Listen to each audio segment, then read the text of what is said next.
So our program today is titled Ways of Seeing Maps of Missouri at the Jefferson County Library.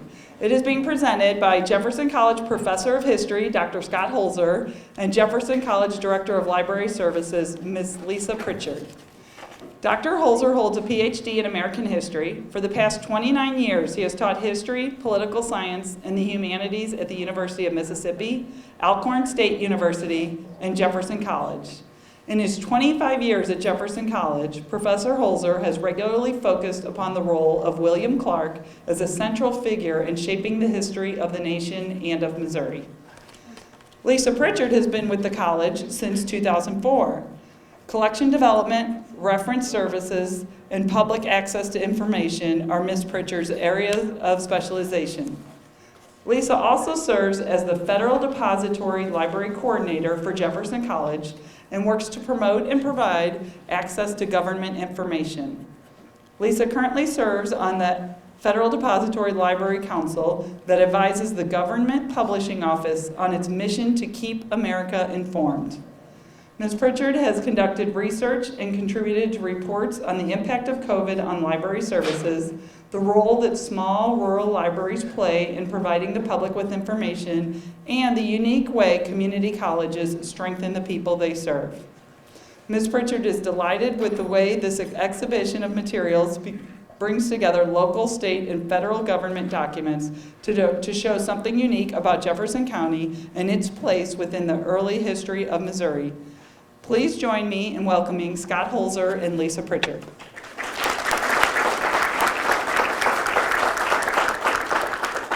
Thank you, Dr. McCaffrey.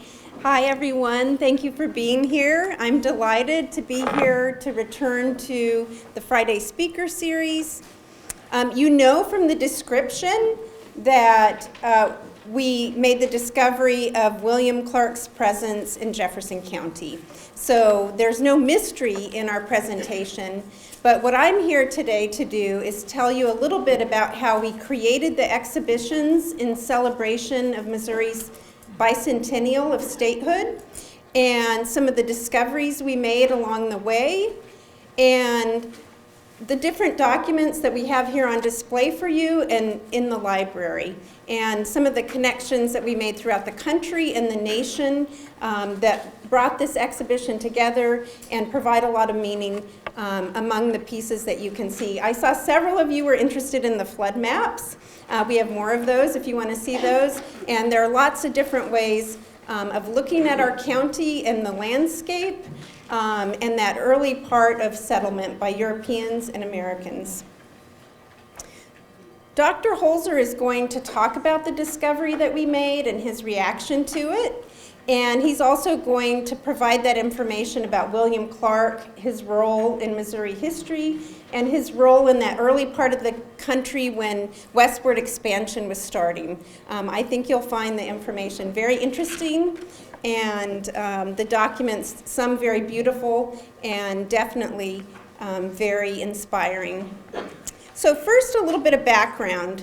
Jefferson College Library is unique because of two collections and services that we offer. The first one Dina mentioned, the Federal Depository Library Program, and the second one is the Jefferson County History Center and Archives. The Federal Depository Library Program has been in existence since 1813. There are 1,100 libraries throughout the country that participate in the program, and Jefferson College was welcomed into the program in 1984 through an act of Congress. And the purpose was to be able to provide the people in our congressional district easy access to federal government information. Now, at that time, much of it was in a printed format, but that mission has continued to today with digital information. What we provide is expert assistance to people who are looking for that kind of information and a connection to libraries all over the country who can help us find that information. We have veterans, people interested in Social Security information, students doing research on important government topics, people visiting national parks who want national park information, and even people focused on land claims and some of the flooding issues that have happened in the county have come to us looking for information. So that's what that program provides to the community. And I should note, Jefferson College is the only community college in Missouri to participate, and one of only 50 community colleges out of those 1,100 institutions in the entire country. So it is a very unique role that we play, and an honor to have that collection and be able to offer you those services.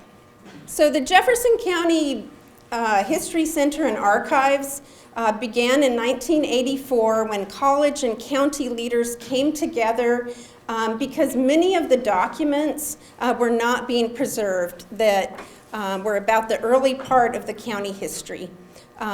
So there was a real need to be able to preserve those documents, help county officials provide public access to those documents.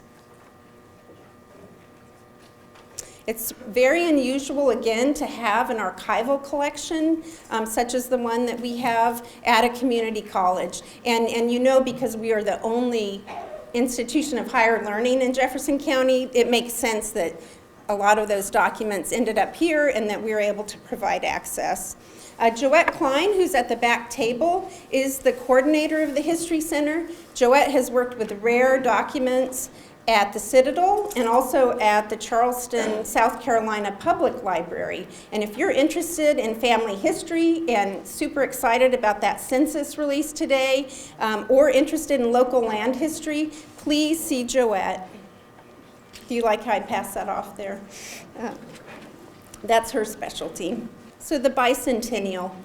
Even though it was COVID, we knew that we had to, this is a once every 200 year, this is a once in a lifetime opportunity to, I know, did you like that?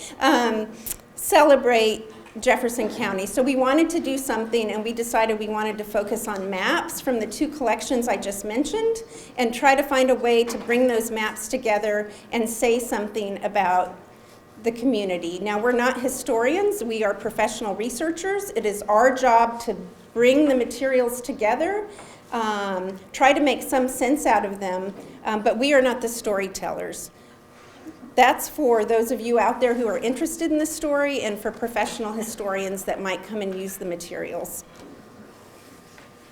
But we knew we wanted to focus on maps, and we knew we wanted to be an official part of the statewide celebration. So the map that we had in mind came to us in 2013 when we were asked if we would help preserve some documents. They were 19th century circuit court records. We said sure. We weren't sure what they were, but we took them, we placed them safely in the History Center, and then in 2015 to 2018, Joette Klein, a group of community volunteers, and a representative from the State Archives Local Records Project through the Missouri Secretary of State's office spent 3 years preserving those documents, cataloging them, digitizing them so that now they're available to everyone around the world through our library. So the document that we wanted to feature came from this collection. Many of the cases in this collection involve land disputes. So 19th century disagreements about who owned the land. Does that sound familiar to anyone? Very contentious, very lengthy. Some went on for decades and decades and were only settled by acts of Congress when they had to step in and say, here's who we think the real owners are. So the piece of land that we focused on started with me thinking the map was really pretty.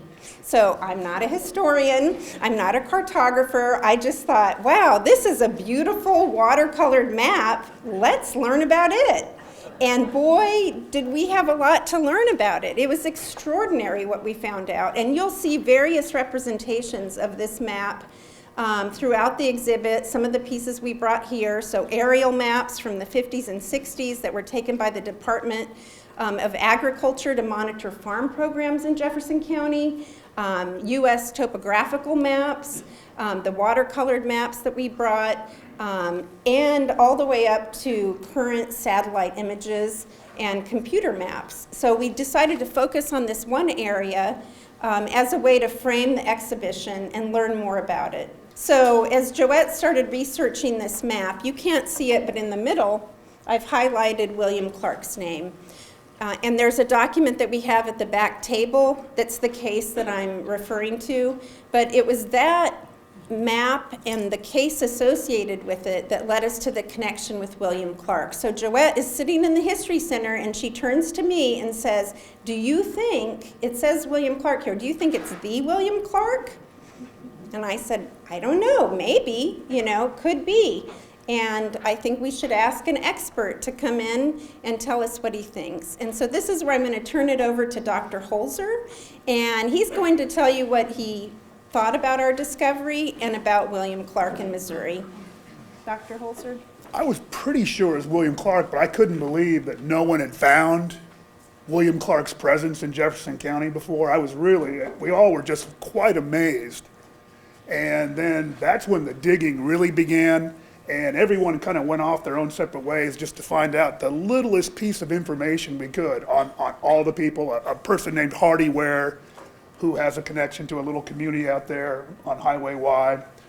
But they've asked me today to talk a little bit about William Clark, just to give you a sense of who he is. And I will say this, one of the first things that Joette and I were looking at is, like, where is Survey 2020? And it's on the Merrimack River.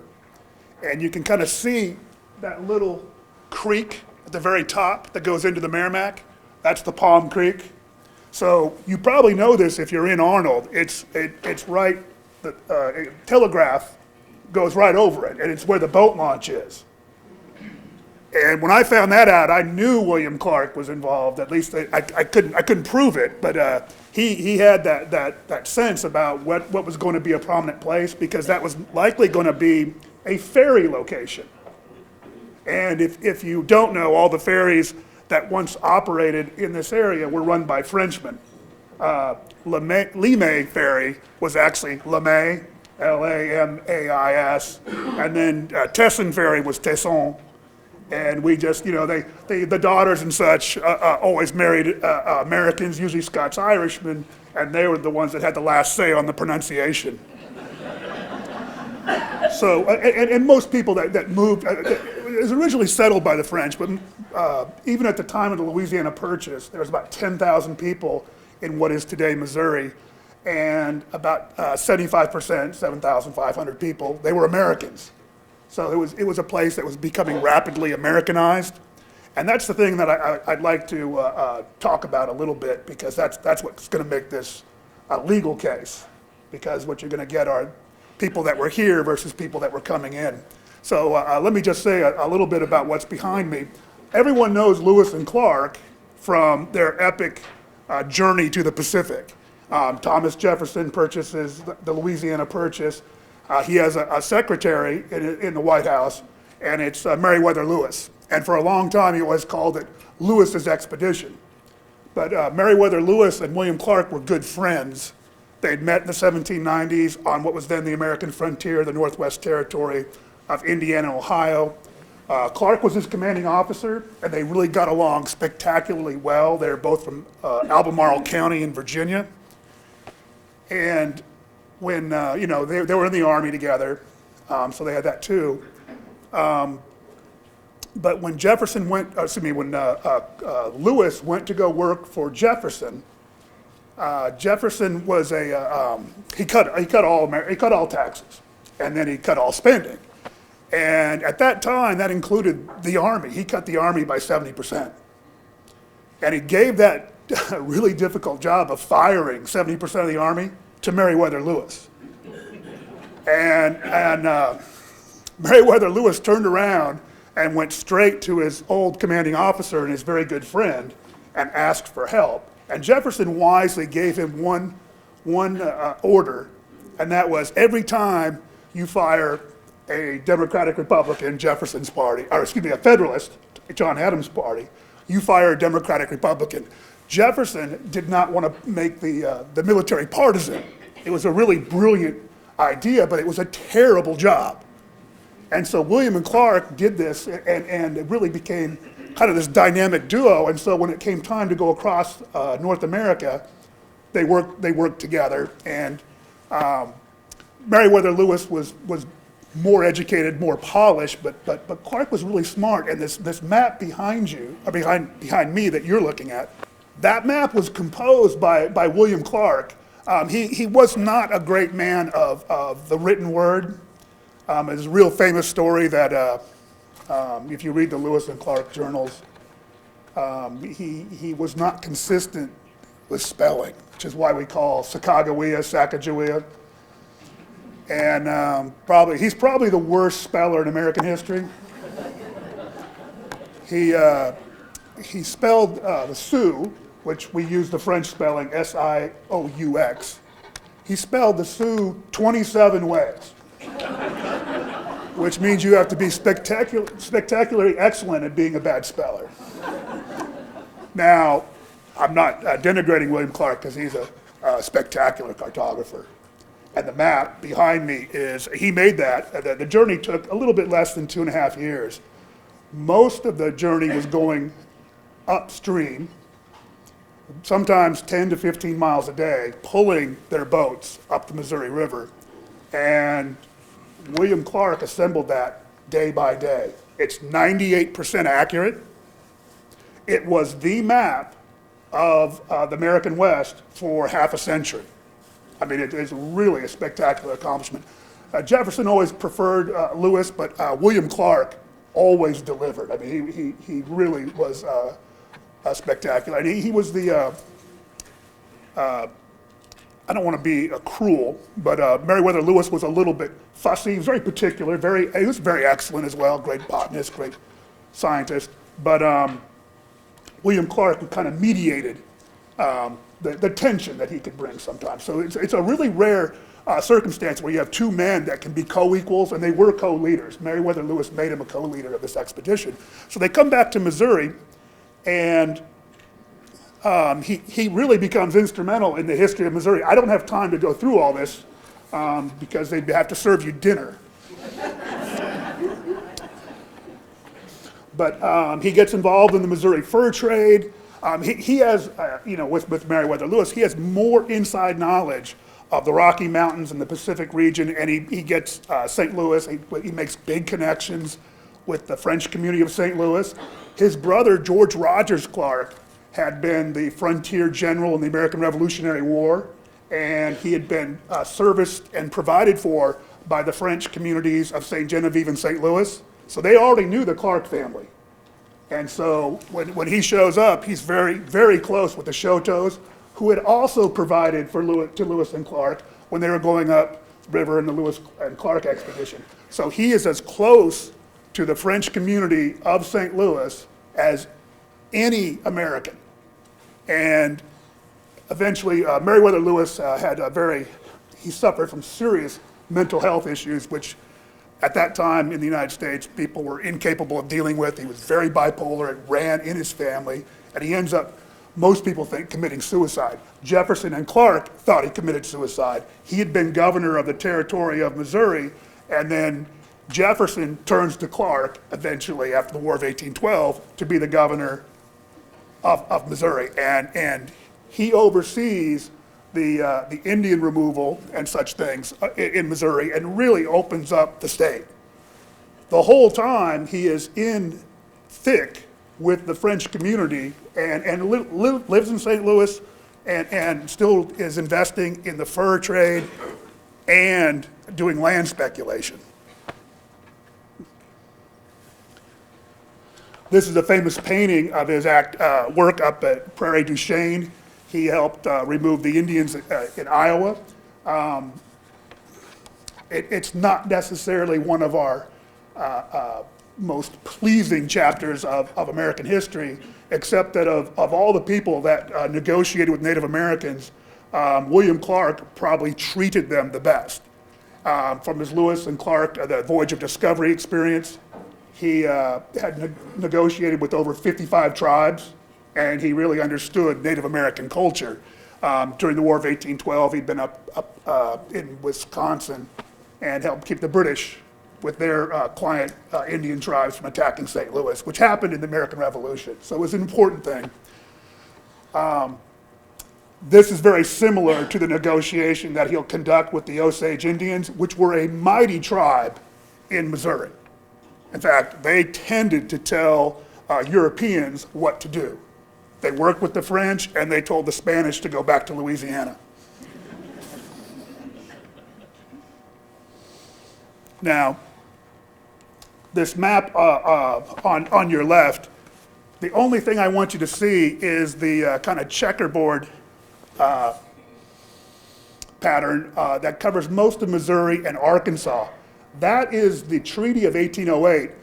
Jefferson made Lewis the head of the top federal Indian agent of the West, and within 1 year, he clears out almost all of Arkansas and Missouri with the Osage, and the Osage complied.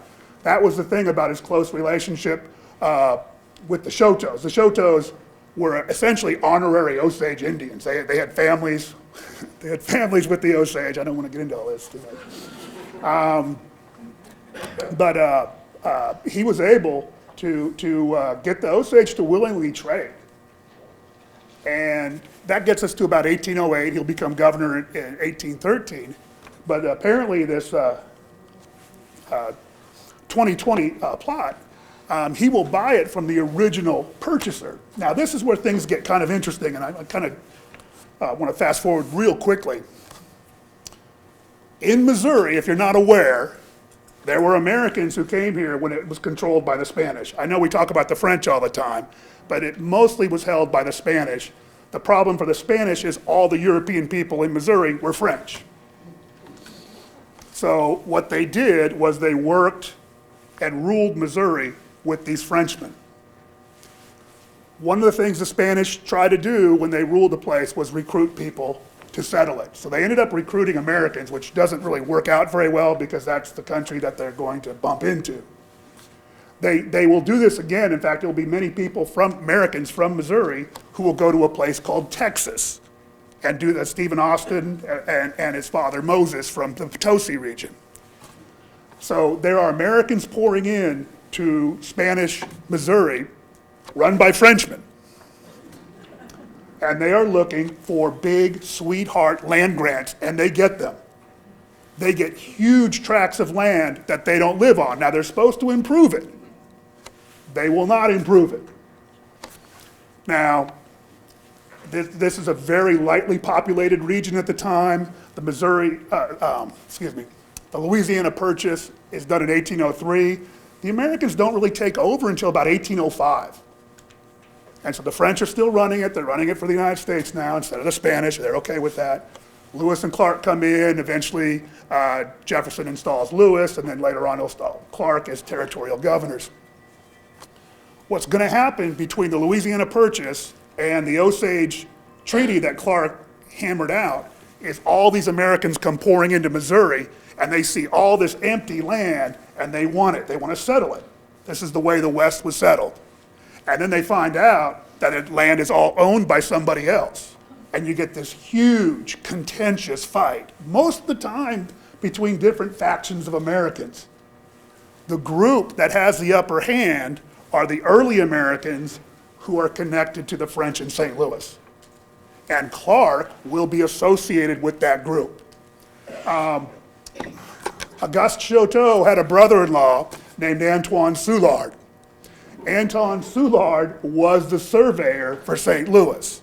They actually were brothers-in-laws because they married sisters. I will say this, I don't mean to denigrate Antoine Soulard. You never know who might have family. But he was described as a surveyor as probably the worst surveyor ever, not because he couldn't survey, but because they didn't use erasers back then, but his whole survey book was one giant erasure. And apparently they went back and made changes over and over and over again. It was highly unusual, is the word I've heard described.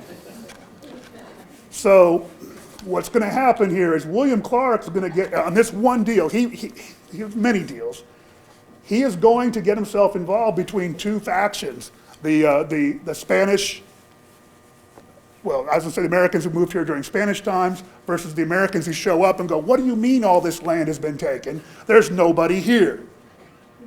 And so in this fight over 2020, they are gonna argue about whether peach trees were planted, because that's part of improving the land. You have to show that somebody was there and that it was being improved, so you get claim to it. So in the court, it gets very petty and very particular, since this case is going to be settled in the 1850s, you have people coming to the stand going, oh yes, I remember in the 1790s there were some peach trees planted. It's highly specious. I mean, I don't know how you deal with this. The last of these cases was settled in the 1880s. No other state in the country goes through this experience, and it's largely because you had such a large population of Europeans here already, pretty much around the St. Louis area, I would say from St. Charles down to about St. Genevieve and over into the old mines, kind of Bonne Terre region, the lead mining areas. But William Clark was associated, and he wasn't anything to be ashamed of, but he was associated with the French and the Choteaus, and it came back to haunt him when it came time for statehood. William Clark will run for governor, and he's going to lose. One of the most famous Americans of this era, and Missouri decides, we don't like you so much.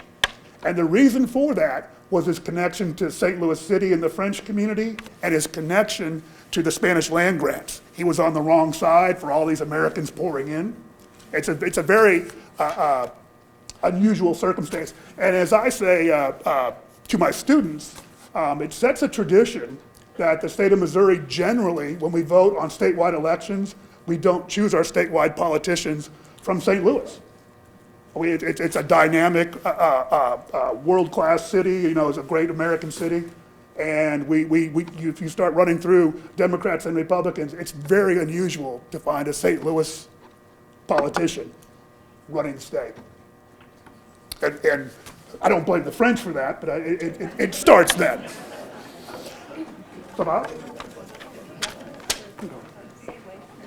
What's that?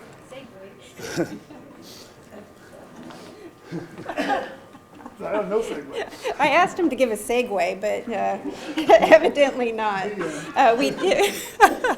So we're really happy that Dr. Holzer took the time to make the connections for us. He is the history expert. We knew there was something there, and there's a whole lot more there waiting to be discovered. The journey that Scott and Joette and I took trying to piece together all of the different local, state, and federal pieces of information brought together a ton of local agencies, state agencies, and federal agencies. Everyone from, of course, Jefferson County and the documents that Joette accessed through their databases, to the U.S. Land Office, where we sent out a query about this case. And then also we have local experts, so Dr. Holzer, we also have John Lindhorst, who works in IT, who explained to us the importance of using satellite and computer-generated maps to do family history, and he is an expert on that. Mr. Dan Govero explained the very peculiar nature of surveying in Jefferson County and Missouri in that early part of the history. So I had a couple conversations with him trying to figure out why was it so unusual here, the surveying that took place. Matt Keeney did a video that was part of the official state Bicentennial celebration. It's a little 3.5-minute video about the exhibition. Lauren Murphy did our artwork. And the Jefferson College Foundation supported the exhibition by helping us purchase frames and exhibition materials. We've only touched on part of what we've pulled together here, but you can visit the library. We have an entire website devoted to all aspects of this. We have a whole page on Hardy Ware, who's that original settler. We have a page on William Clark. We have information about the original inhabitants of Missouri, the different Native American tribes. So if you're interested in it, please check that out on our website. And I invite you to ask Dr. Holzer questions if you'd like. And that concludes our program. I hope you found it interesting.